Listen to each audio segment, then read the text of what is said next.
This is DialogueMagazine.com with featured artist Terrance Osborne.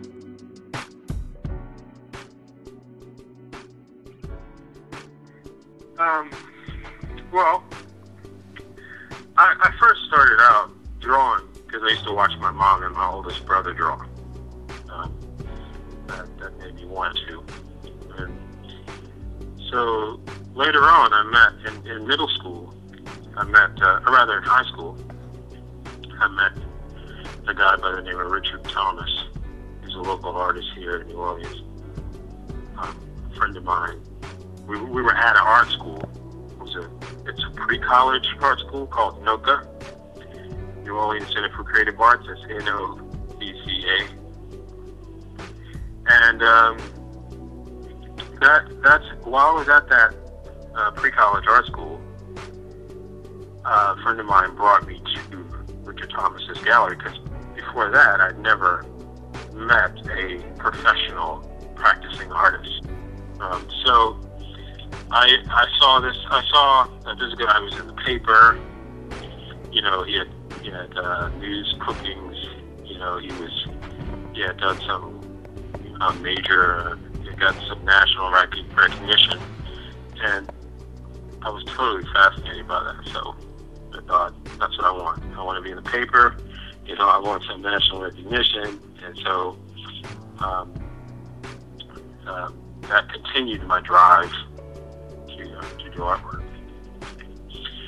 So anyway,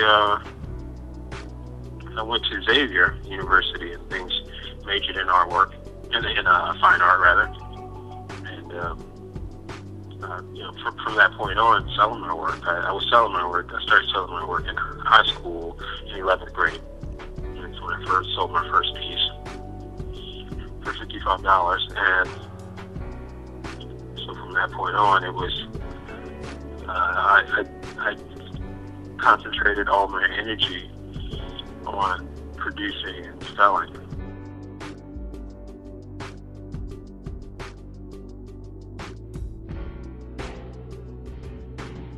Well, Richard Thomas, definitely. William Tolliver is another one. He's an artist in Atlanta, and Richard, interestingly enough, Richard Thomas and William Tolliver were very good friends. John Sargent, he's one of the old masters whose work I'm really inspired by, and Van Gogh. That's probably in my top 4 right there. I work with acrylic on wood. Now I didn't always do that. I used to work on canvas like the traditional artist. But when I was in college,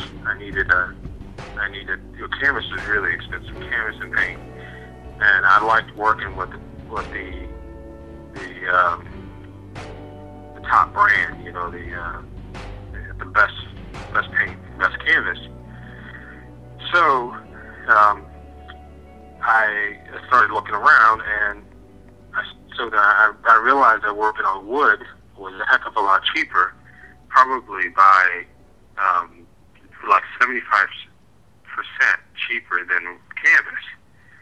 So, and this was just at Home Depot. It was almost like a gym sitting right there. I went in there and I got one of those boards and I cut it up and made the size canvas, the size of artwork that I wanted. So eventually, working on wood became kind of my signature. And I don't know if you can tell, because you've never seen my work in person, guys, but my work is not flat. It looks flat because you see the reproduction.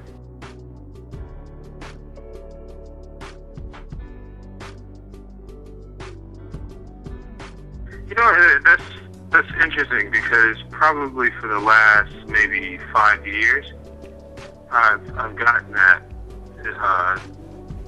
Like people have asked and implied that my art looked a little Haitian, and I didn't, I don't.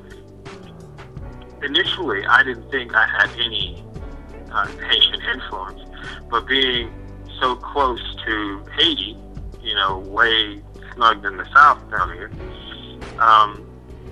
I can see how the influence would be already prevalent here, whether you realize it or not. So I can't discount that my work is not Haitian influenced, because I think it's obvious with the culture here that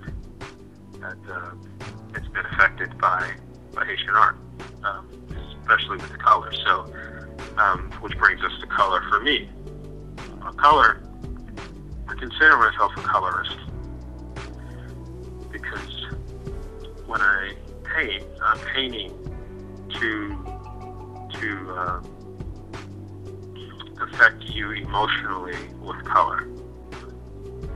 The content is, I try to keep the content local, so that when locals are here, they see it and they relate to it. And then when tourists come here because they want to take a part of New Orleans away with them. So if my content is local, then tourists can also take a piece of that with them. But color intrigues me. I'm fascinated by it, and I enjoy it, and it shows.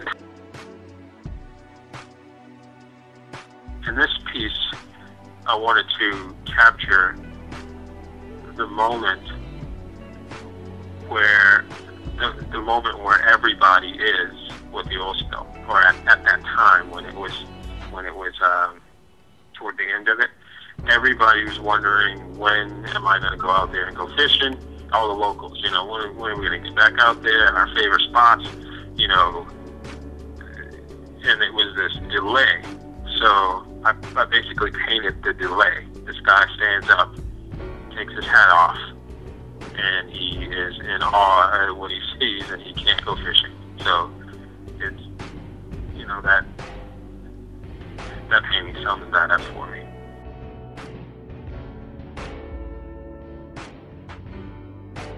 Now that poster, this was the poster that gave me my first national recognition, at least long-standing national recognition. That anybody who does a jazz festival poster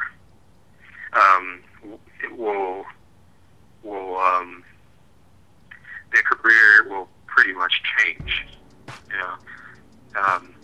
That and luckily that is the best-selling jazz festival Congo Square poster ever.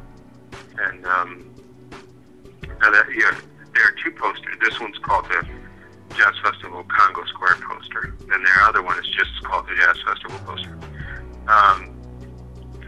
So this one's the bestseller, and these posters are the